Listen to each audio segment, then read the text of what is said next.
Teachers across the country have been asked to proceed on leave by the Ghana Education Service. Now, Acting Director General for the service, Charles Yao Ahetochega, confirmed the development in an interview last Tuesday when contacted to clarify why the appointments of some pupil teachers were being terminated. A copy of the letter, which made its way into the media circles, terminating the appointment of some pupil teachers, dated August 15, 2014, from the Office of the Municipal Director of Education, Ewutu Senya East, Kaswa, Ebenezer Oscar Sare, was addressed to some pupil teachers in the area. A similar letter from the Upper West Achim Municipality Assembly at Isamankasi in the Eastern region had also been dispatched to pupil teachers in the area. Sources said the nationwide exercise was to cut down on the teachers' wage bill. Ahetochega pointed out that the contract between the GES and the pupil teachers was over, and that the GES no longer had space for them to be retained.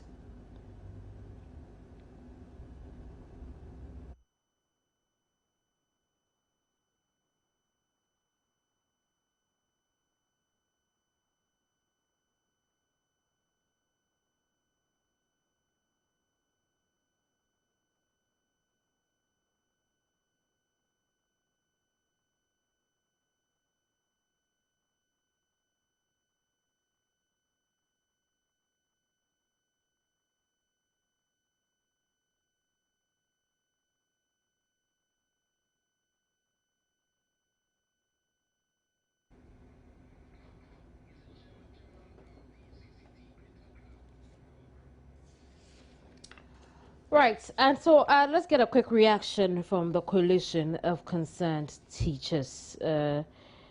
Ernest Opoku is with the... You're welcome to the program. Thank you very much. This is Johnson Kennedy, Gali, the Vita Regional Chairman of the Coalition of Concerned Teachers, not Ernest Opoku. I see. Thank you very much, Johnson. Johnson, how does this directive come to you? Yeah, in fact, your initial comment, I didn't hear because the line went off.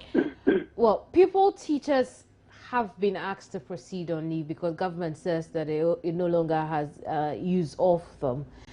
And so they have all, across the country, they have all been asked to proceed on leave. How does this come to you, the concerned coalition? Yeah, in fact, it is not very much a welcoming news to the teaching fraternity. That's because these people have held the fort for some time in the absence of trained teachers. So we thought that a little more time would have been given to them to upgrade themselves before, so that those who will not be able to do that can be given a sack. And apart from that, I know there's this untrained teacher diploma course running, and most of them have enrolled.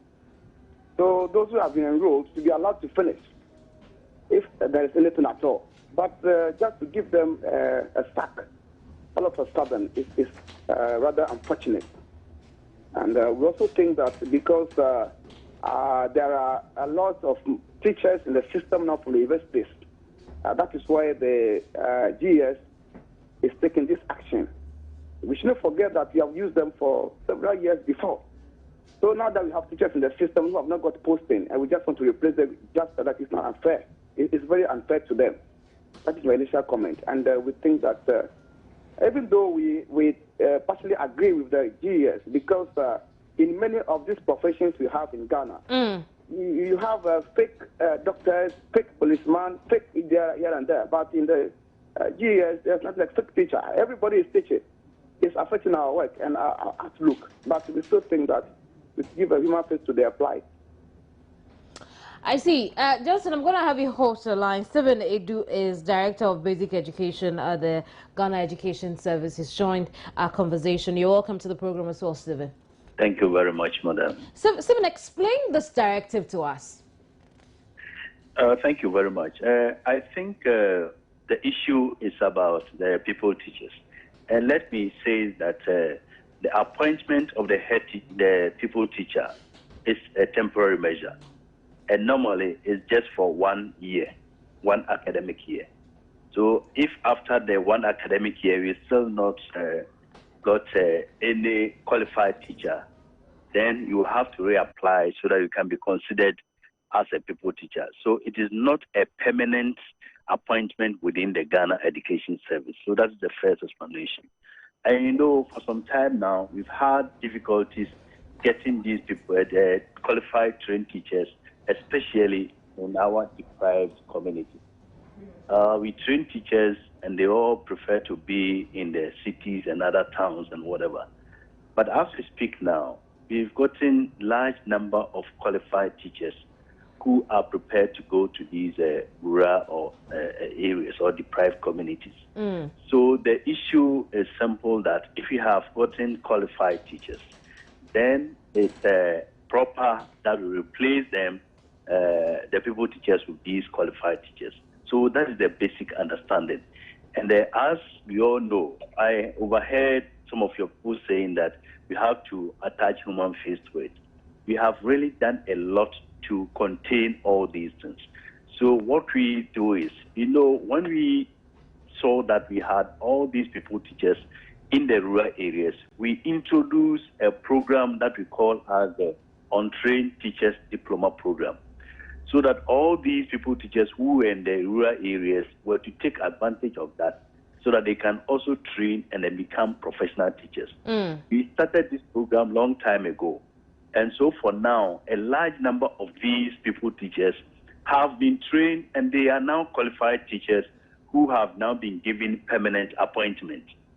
Even just recently, when we had this grant, that's the Ghana Partnership Grant, we also put in place this measure because we had then even closed, but still we had this number of people teachers there. So we introduced a particular program 2 years ago.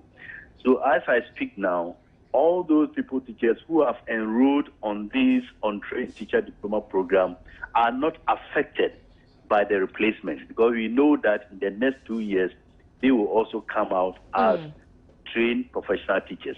So that's the human face that we have really attached to this. So it is not that it is a sudden thing that we are doing to affect these people teachers. And as you all know, we are all looking at how we can improve the system. And as much as possible, we need qualified trained teachers to be handling our pupils, even in the rural areas. They also deserve to have better qualified teachers. So not that we are not being I see. Let's try and operationalize pupil teachers. Right. Which people fall within that bracket? Now, pupil teachers are, we have 2 categories of pupil teachers. We have those who have completed junior high school, I should say, and have remained in the system for a long time.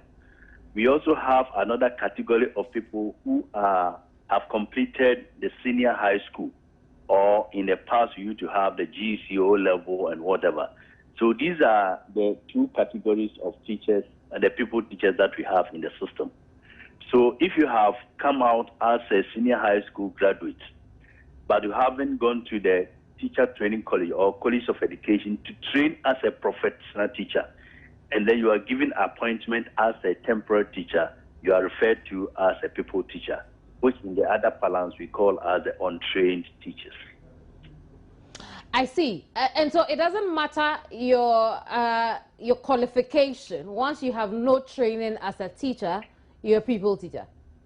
It matters. Your qualification. Now, the minimum qualification of a pupil teacher is to have at least 4 passes in the West African Senior High School or the school certificate examination. This is the current minimum qualification.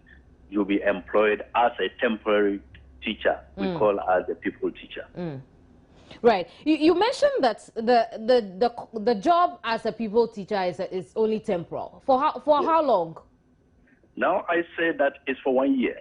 So your appointment letter indicates that you are being appointed as a pupil teacher for 1 academic year. And when there is which is subject to renewal. Yeah, subject to renewal, provided if you don't have available professional trained teachers. Very well. Now, let's look at the duration of service this directive will cover. So, people teachers running from when?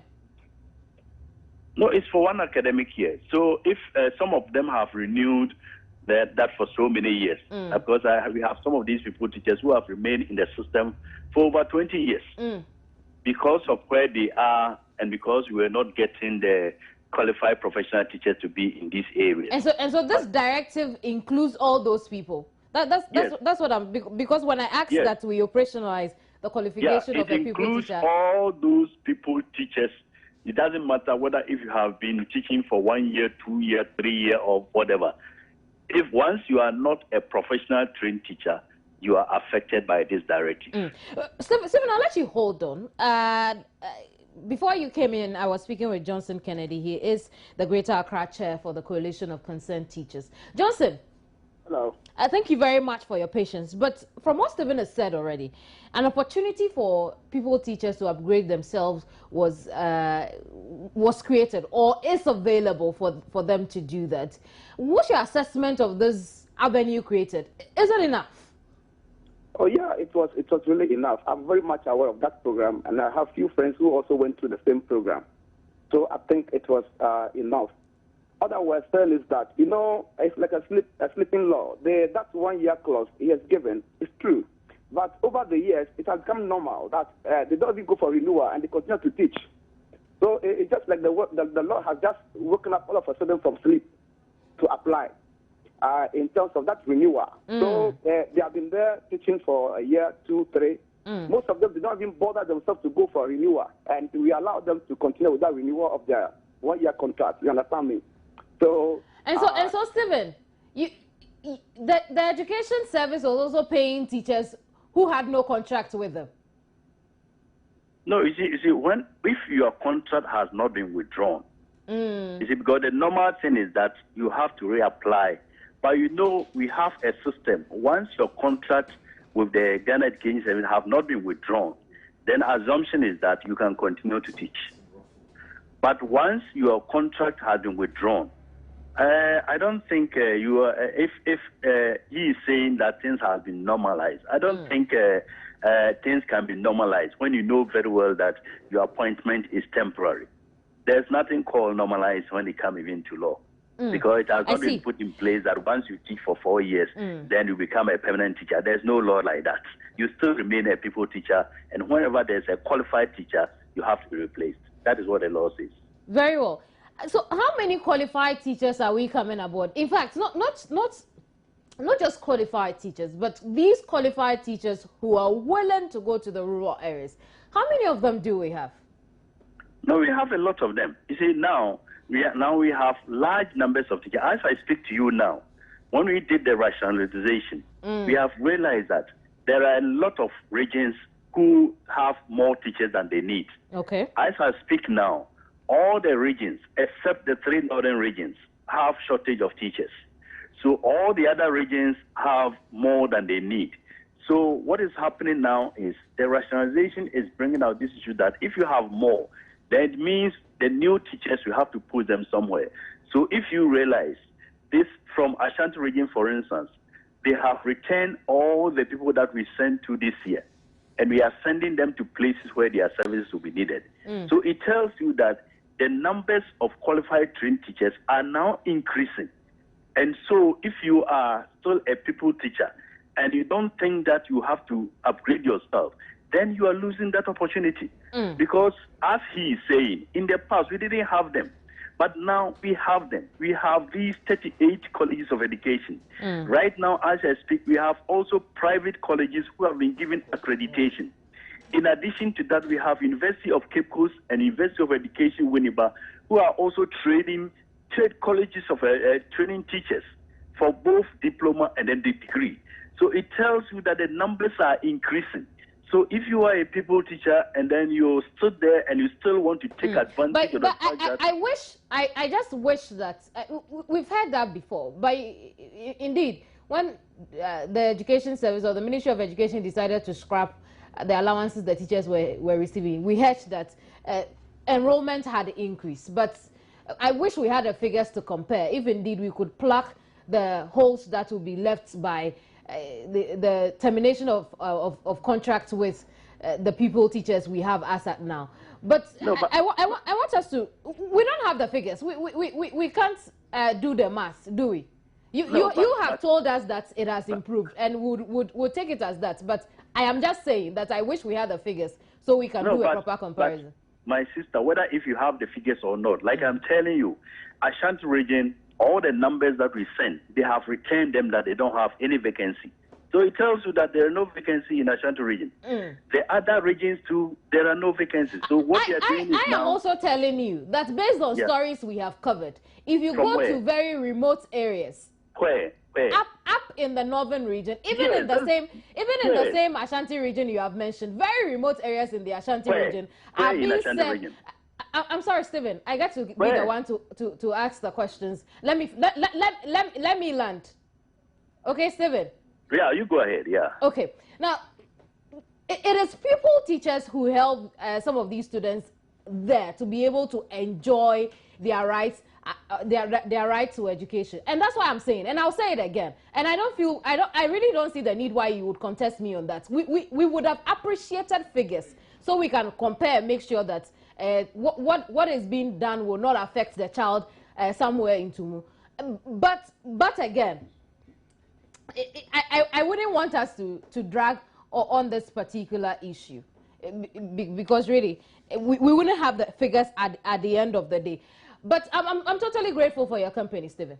You're welcome. Thank you. Stephen Edu is director for the basic education at the Ghana Education Service. We've been talking about the teachers, and I've had to let Stephen go. But Johnson Kennedy is still over the telephone.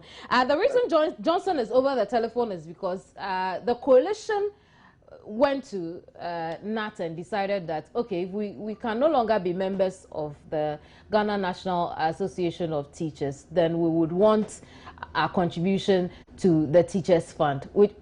Johnson, is that right? That is right. Tell us more about it. Yeah, actually, we didn't decide not to be part of NAT. They have given us a sack because we agitated for a few changes to be made in their leadership.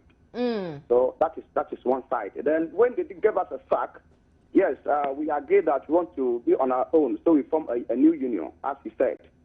And there's a fund that they have established over the years. So when you contribute to it, the money is yours with the interest.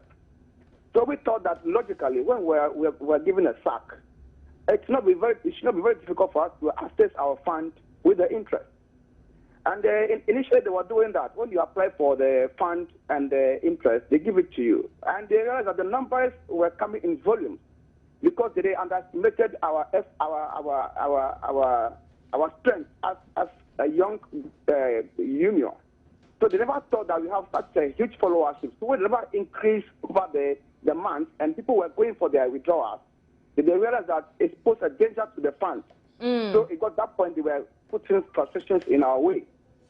And several conversations took place between the union and NAT, but they remained adamant until what you saw yesterday as a bit of aggressive move to receive the money. Johnson, right. Let me let you hold your breath there. Maunyo Demenya is acting general secretary for NAT, and he's joined this very important conversation. Maunyo, yes, you're welcome to the program. Thank you. Why won't you give the coalition members what is due them as far as their contribution to the Teachers Fund is concerned, if they can no longer be members of the fund or of the association? You know, I don't like the line of questioning. Why would we not give them their contribution? Maunyo? Yeah. Is there a problem with that? Yeah, they are saying why would we not give it to them as if we have said that they are not. Is that not what? Just hold the line, Maunyo. Johnson. Hello. Is that not what has happened? The fact that NAT is not giving you what is due you? Yeah, they've given us a month duration. When you apply for the fund to be given back to you, they've given us a maximum of 1 month. Yes, so it appears some people have applied over 6 months, 7 months, and we are getting frustrated in their activities. So it means that I see. So, Maunyo, then, is there a reason this is happening? Why? Please, maybe. I hope he has told you what the teachers fund is all about. Maunyo, that's why you are over the phone. If there is any education to do, please go ahead. You have the platform. Yes, so, yeah. The teachers fund is an offshoot of the Ghana National Association of Teachers. It was created for purposes of catering for the welfare of teachers and therefore preparing for pension. That is everything. So each member of the NAT who registered with the teachers fund contributes to the fund. As at now, our contribution is 20 Ghana cedis, but we have all members, other members, contributing more than that. That is what we call voluntary contribution. Yeah. So the essence is that it is something as a subsidiary thing for you when you go for pension. So what you contribute is used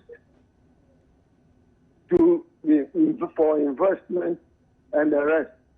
Okay. So that at the end of time, you take your money plus the interest, monies that accrue after we have invested. And in the course of contribution, members have the right to take loans, personal loans and loans for habitat, car loans from their fund. Let's see. That is how we, let me run. That is how we organize, the fund is organized. So at any time, a member, so it is contribution by the member and not contribution by groups. So the member at any time he wants to exit or is retired to the service and he wants to get his contribution, the person goes to collect a form. We have a form, exit form, which is filled, and then in the district. And then there's an attestation. After that, the forms are sent to the teachers' fund. Okay. Which is not the teachers' fund, where they work on all the the contributions, applications for loans and the rest. So that is the process. I see. How long does it take if a member decides to exit and wants his or her contribution? They have been moving gradually to a period of a month, or some even depending on the load on the fund at any point in time. Because they don't only exit, people apply for loans and they deal with all those things. So within a month or so, you can be assured that they check the issue. I see. Maunyo, just hold the line for me. Johnson. Hello. You had my conversation. You had my conversation with Maunyo. Just quick reaction before I ask any question. Yes, madam. What you said, I don't think it's very difficult for any average teacher to do. Just pick a form, fill it, submit it, and wait for a month or even two to have your claim. It's not very difficult for any teacher to do at all. So when the issue goes beyond that, it means that there's something that is not very clear. So what you say is that's what we have gone through over the month, and we are not seeing results. And we have Mr. Demanyan is aware of this. We have personal conversation with him at the national level, and the comments we hear are not pleasant. And several communications went on in written form and distant verbal forms. You understand? So it's not about filling a form and wait for a month. So if you tell me that filling the form is not any task for any teacher who's exited not to do, and that there is more to it. Exactly how do you mean when you say that it's not hard, you've done it, but when there are no results, then there is more to it? Okay, you see, those of us at the leadership position, our members keep on complaining that they have filled the forms, they waited for a month, 2 months, 3 months, and they have not been satisfied. And when they get to the district of the local offices, they are met with hostility. Just because they no longer perceive them as members of NAT, they are met with hostilities. So they have filed all these forms to our office that if we can help them in the process, they'll be very happy. That's the issue. But Maunyo here has said that the Teachers Fund has nothing to do with teacher groups. It is only individuals. And so perhaps that is why you're facing difficulty having access to this on the group level. Yeah, he is right. It's for individuals. But the individuals are members of a new group. On the basis of that, they are being denied what they can fight for individually. Because if you are alone, you go to the NAT office. As an individual, you are intimidated, some things are said. And they come back to us that you people, we trusted you and we are following you. We have denounced our membership with this particular group and we have said to join you. When we called for our funds, they are unable to give it to us. What are you people doing to help the situation? This is the issue. But there's one last thing I would want to know, though. How long have your members been asking for this? Some over a year, some also 6 months, others over 7 months. Ever since the union has started from 2011. You've been asking for your exit? Yes. Some, as I said, initially, some of us, because we just started the union, they thought that they have underestimated our strength. So the process was quick and fast for the very first few people who went through. But when they realized that the numbers were going in volume, then they saw the danger in easily allowing the people to take their money. Okay. I get the point. I understand what you're saying. And so some of you have had your monies locked up. Are you still paying towards it at all? Are some of your members still paying, making contributions towards the Teachers Fund at all? It's from controller. So that's why whether you like it or not, once your salary goes to the controller, it is taken before you have your pay. Even now that you are no longer members of NAT? Yeah, those of us who have been cleared. I'm talking about those who have put in an exit request. Yes, they're still going, not until you are the issue is that you have to stop deducting and they give you your claim. But in some cases, because they are in a hurry to leave some of us out, they have given our money even to us before going to stop the deduction. Mine, like when I had mine, the deduction continued for at least 3 months. But I decided to just leave it because I don't want to chase it any longer. Then, okay. Like, once it has stopped, it stopped. I will not go for the 3 month deductions they have made after giving my claim. Right.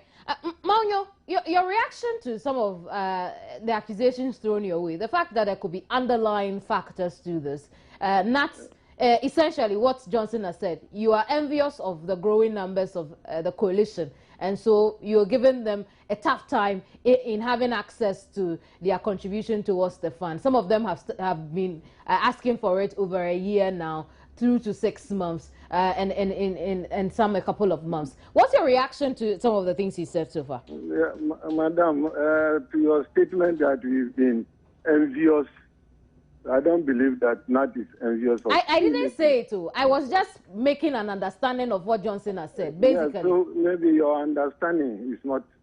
But you heard him, the fact that he said, because NAT saw that their numbers were growing, they started being hostile to you. I'm saying that understanding... No, it is a matter of what Johnson has said. So maybe if you want to say that what Johnson has said is not right, it is fine by me. If that's what he said, that is not right.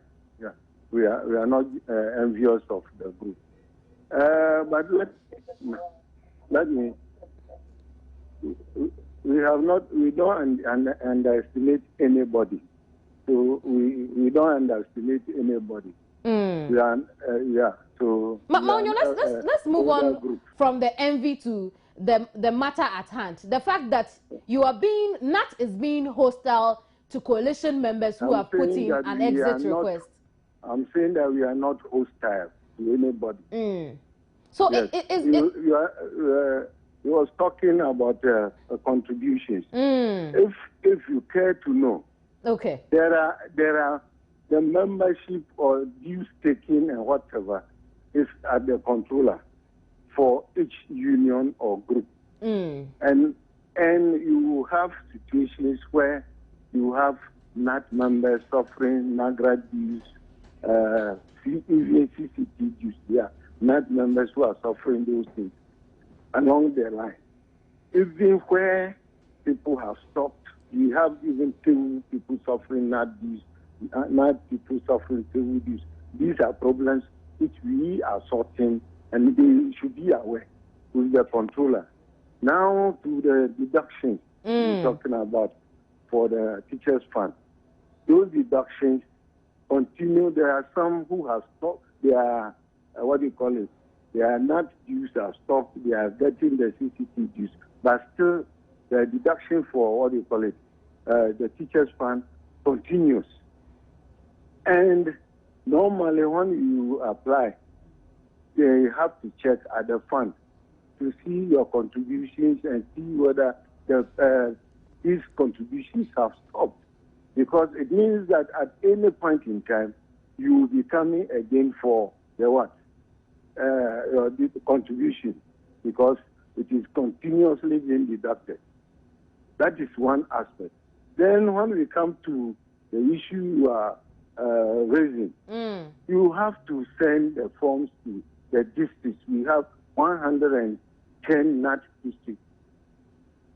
We have 110 NAT districts. And you have to send it there. Oh, yes. If you are in the district, teacher in a particular district, that's where you have to send the record. They collect that, you fill the form. They have the fund. It is not NAT. The fund has forms, exit forms, which will have to be filled by whoever, be you a member of NAT, retiring, or somebody who wants to exit. And I don't believe that he's saying that CCT members who have gone to the district, we don't have them receiving their addition. If some have not received, then there could be a problem at the district level. I see. Of the forms and the rest. And so now that they have been given a month, I want us to wrap up the conversation around this exit fund request. Now that they have been given up to a month or two to be able to deal with the processes involved so that they can have their contributions, we look forward to that. Johnson and Maunyo, we are level on that ground? Listen to me. It is, you see, the teachers' fund. I think they talk to the teachers' fund. They operate the fund. It's not set it up, but it's not NAT which is operating the fund. The teachers' fund is operating. If they want and they got into an agreement, still they will. I don't believe that they are going to deal with a group, because they are going to refund money. I think Johnson gets the fact that not all the teachers' fund. None of you will deal with a group. It is only individuals you deal with. But I'm just making sure we have a level ground so that we can progress in the conversation. We've given ourselves a month or two, just like you said at the beginning of the conversation, for the whole process to go through. We have an understanding on that, don't we? I hope they have the understanding. Johnson. With the fund. Johnson, we have an understanding on that. Now that you've been given a solid month or two waiting period. From the fund managers, yes, we have that understanding. So we'll give it that time and see. Let's progress in the conversation. Let's talk about basic schools and the fact that there's been proposals to reduce the number of exams taken, the number of subjects taken in exams to 5. And so, well, the other subjects will be taught, but then we'll only select 5 important ones which we could progress on in secondary school and write exams on. I'll start off with you, Johnson. Really, what does the CCT think about this proposal? The reduction in the subject offered at the JHS, at the basic school. In fact, it's going to be very difficult because we have tried it several times. When we were in the JHS, we wrote about 11 subjects. That was somewhere in 1999, 91, understand me. So the other time I took my time to select the subject in terms of importance. And I've not yet seen any of them that can be taken out. That's at now. So not until they come out with which subject is going to be taken out, then we can argue on that line. Because for now, they are all very important subjects. Would it help students to be able to have better results in the basic education certificate exams? If we teach all 10 subjects or 9 as in public schools, and yet we are able to write exams only on 5, so the student has enough time to prepare. The teacher also has enough time to teach. I think your argument holds water. We study maybe 9, but the examinable ones will be only 5 or 6. I see. Yeah. Quickly, Maunyo, what will be your take on that? We will not comment for now. Yeah. I see. Thank you very much, gentlemen, for your time. Johnson Kennedy is a member, he's chair, actually, of the Greater Accra chapter of the Coalition of Concerned Teachers. It's going to be taken out. Then we can argue on that line. Because for now, they are all very important subjects. Would it help students to be able to have better results in the basic education certificate exams? If we teach all 10 subjects or 9 as in public schools, and yet we are able to write exams only on 5, so the student has enough time to prepare. The teacher also has enough time to teach. I think your argument holds water. We study maybe 9, but the examinable ones will be only 5 or 6. I see. Yeah. Quickly, Maunyo, what will be your take on that? We will not comment for now. Yeah. I see. Thank you very much, gentlemen, for your time. Johnson Kennedy is a member, he's chair, actually, of the Greater Accra chapter of the Coalition of Concerned Teachers. Meanwhile, Maunyo Damenyo is General Secretary for the Ghana National Association of Teachers. And we've been talking about a number of issues within the education sector, from people, teachers being asked to proceed on leave, to why CCT members cannot have access to their contributions to the Teachers Fund even after they have been pulled out of NAT.